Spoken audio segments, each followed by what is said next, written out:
ฝากคลิปนี้นะคะถึงคุณพี่เต๋านะคะ ก่อนอื่นเลยอยากจะบอกว่าเห็นใจนะคะพี่เต๋ามากๆเลยนะคะแต่ที่ต้องออกมาพูดเพราะว่าเนื่องจากไหมเนี่ยเป็นสาวชาวเขาเผ่ามงคนหนึ่งเช่นกันนะคะแล้วก็เห็นคลิปหลายๆคลิปนะคะแล้วก็คอมเมนต์หลายๆคอมเมนต์ซึ่งทำให้ไหมรู้สึกว่าทุกคนกำลังเข้าใจผิดนะคะสำหรับประเพณีของคนมง เรื่องของการฉุดผู้หญิงมาเป็นเมียนะคะหมายเองได้ดูคลิปนะคะคลิปที่พี่เต๋าไปหาน้องกุ๊กไก่ที่บ้านนะคะแล้วก็เห็นปะทะคารมกันนะคะทั้งชาวบ้านแล้วก็ทีมของพี่เต๋าเองนะคะทำให้หมายรู้ว่าระหว่างที่ปะทะคารมกันเนี่ยมันมีบางคำนะคะที่ทั้งสองฝ่ายได้พูดปะทะกันแล้วทำให้ฝั่งพี่เต๋าเนี่ยเข้าใจผิดนะคะเกี่ยวกับประเพณี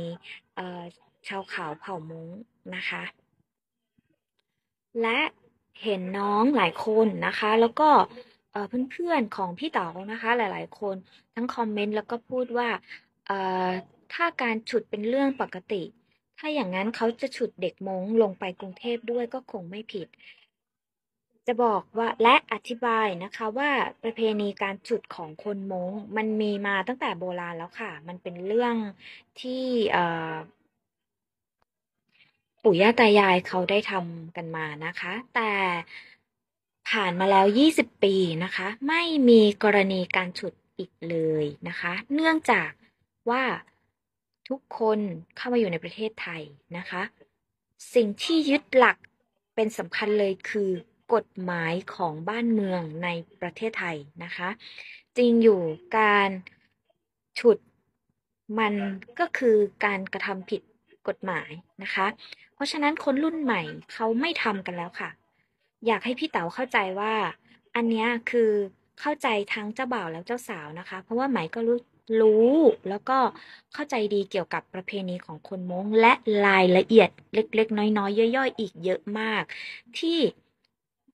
ถ้าไม่ใช่คนม้งจะไม่เข้าใจนะคะเพราะฉะนั้นอยากให้พี่เต๋าเข้าใจว่ากรณีของพี่เต๋า